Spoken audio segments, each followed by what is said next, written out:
السلام علیکم ناظرین، امید کرتا ہوں آپ تمام لوگ خیر و عافیت سے ہوں گے۔ ہمارا آج کا ٹاپک حضرت زکریا علیہ السلام کا قصہ ہے۔ حضرت زکریا علیہ السلام کو قوم بنی اسرائیل اور پیغمبروں میں برگزیدہ بنا کر بھیجا گیا۔ آپ علیہ السلام اللہ تعالیٰ کے معزز اور جمیل القدر پیغمبروں میں سے ہیں۔ ایک روایت میں ہے کہ حضرت زکریا علیہ السلام حضرت داؤد علیہ السلام کی اولاد میں سے ہیں، اور دوسری روایات میں ارمیا کی اولاد میں سے ہیں۔ بیان کیا جاتا ہے کہ دن گزرتے گئے، ابراہیم اور یعقوب کی نسل سے کچھ نیک لوگ پیدا ہوئے جن کو آل عمران کے نام سے یاد کیا جاتا ہے۔ اللہ تعالیٰ نے سورہ ال عمران میں فرمایا کہ خدا نے آدم اور نوح اور خاندان ابراہیم اور خاندان عمران کو تمام جہان کے لوگوں میں منتخب فرمایا تھا۔ ان میں سے بعض کی اولاد تھے، اور خدا سننے والا اور جاننے والا ہے۔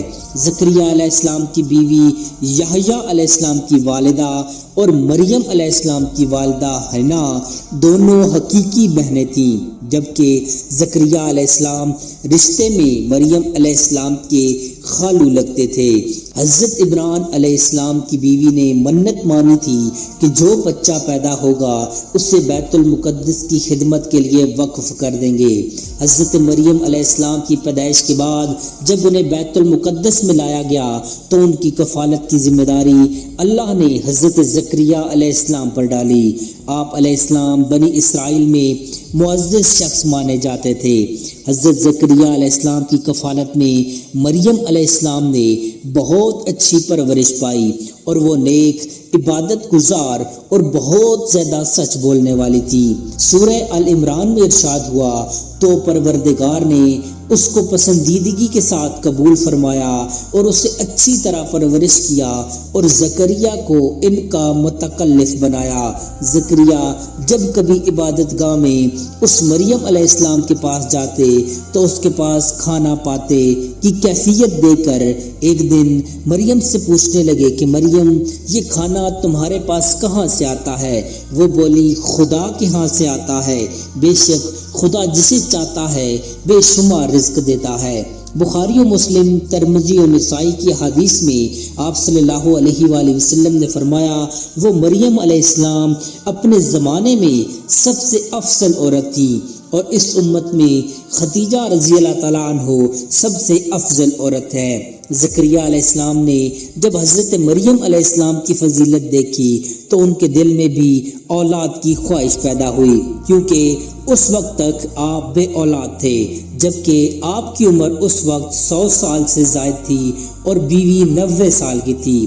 اولاد کی شدید تمنا کے باعث انہوں نے اللہ سے مدد مانگی، جس کا ذکر یوں آیا ہے کہ یہ تمہارے پروردگار کی مہربانی کا بیان ہے جو اس نے اپنے بندے زکریا پر کی، جو میری اور اولاد یعقوب کی میراث کا مالک ہو، اور اے میرے پروردگار اس کو خوش اتوار بناؤ۔ زکریا علیہ السلام اپنے دور میں اکیلے ہی نبی تھے۔ ان کے دور میں اصحاب اور رشتہ دار میں کوئی قابل آدمی نہ تھا، تو ہم نے ان کی پکار سن لی اور ان کو یکجا بخشے، اور ان کی بیوی کو ان کے حسن معاشرت کے قابل بنا دیا۔ یہ لوگ لپک لپک کر نیکیاں کرتے اور ہمیں امید سے پکارتے اور ہمارے آگے عاجزی کرتے۔ زکریا علیہ السلام یہ سن کر خوش ہوئے اور حیران بھی، کہنے لگے، پروردگار میرے ہاں کس طرح لڑکا ہوگا جس حال میں میری بیوی بانجھ ہے اور میں بڑھاپے کی انتہا کو پہنچ گیا ہوں۔ اللہ تعالیٰ نے جواب دیا، حکم ہوا کہ اسی طرح ہوگا۔ تمہارے پروردگار نے فرمایا کہ مجھے یہ آسان ہے کہ میں پہلے تم کو بھی پیدا کر چکا ہوں اور تم کچھ چیز نہ تھے۔ زکریا علیہ السلام نے عرض کیا کہ اے پروردگار میرے لیے کوئی نشانی مقرر فرما دیجئے۔ فرمایا، نشانی یہ ہے کہ تم صحیح و سالم ہو کر 3 دن رات لوگوں سے بات نہ کر سکو گے۔ جب اللہ نے نشانی ظاہر کی، چنانچہ جب وہ وقت آیا کہ آپ علیہ السلام بول سکتے تھے مگر بول نہ پائے اور صبح و شام اللہ کی عبادت میں مصروف رہتے، یہ نشانی تھی کہ ان کے ہاں بچہ پیدا ہونے والا ہے۔ پھر وہ عبادت کے حجرے سے نکل کر اپنی قوم کے پاس آئے تو ان سے اشاروں سے کہا کہ صبح و شام خدا کو یاد کرتے رہو۔ اللہ تعالیٰ نے سورہ ال عمران میں فرمایا، وہ ابھی عبادت گاہ میں کھڑے نماز ہی پڑھ رہے تھے کہ فرشتوں نے آواز دی کہ زکریا خدا تمہیں یحییٰ کی بشارت دیتا ہے جو خدا کے فیض یعنی عشاء کی تصدیق کریں گے اور سردار ہوں گے اور عورتوں سے رغبت نہ رکھنے والے اور خدا کے پیغمبر یعنی نیکوکاروں میں سے ہوں گے۔ اللہ نے انہیں یحییٰ کے روپ میں انتہائی فرما بردار، نیک، صالح، پرہیزگار اور عبادت گزار بیٹا عطا فرمایا۔ زکریا علیہ السلام اللہ کا شکر بجا لائے اور قوم بنی اسرائیل کو واعظ و نصیحت کرتے رہے۔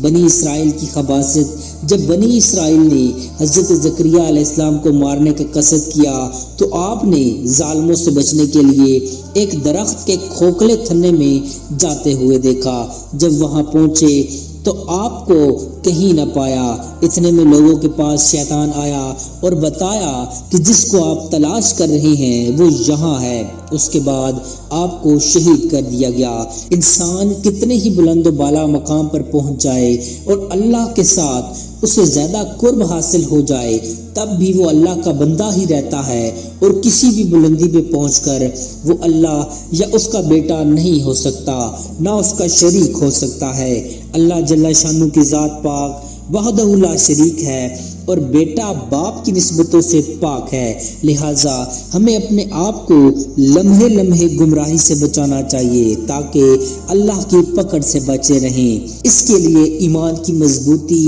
حد درجے لازم ہے۔ ایمان کے لیے لازم ہے کہ اس کے ساتھ اسلام بھی پایا جائے، اسی طرح حقیقی اسلام کے لیے شرط ہے کہ اس کے ساتھ ایمان بھی ہو۔ ایمان دین کی ہر اس بات کو دل سے سچا ماننے اور زبان سے اس کا اقرار کرنے اور اپنے عمل سے اس کو ظاہر کرنے کا نام ہے جو اللہ تعالیٰ نے اپنے بندوں پر مقرر کر دیا، جبکہ اسلام اطاعت و فرما برداری اور عمل کرنے کا نام ہے۔ اللہ تعالیٰ ہمیں پرہیزگاری عطا فرمائے اور دین کی تعلیمات پر پورے طور پر عمل پیرا ہونے کی توفیق عطا فرمائے، آمین یا رب العالمین۔ امید کرتا ہوں آپ کو ہماری آج کی ویڈیو پسند آئی ہوگی۔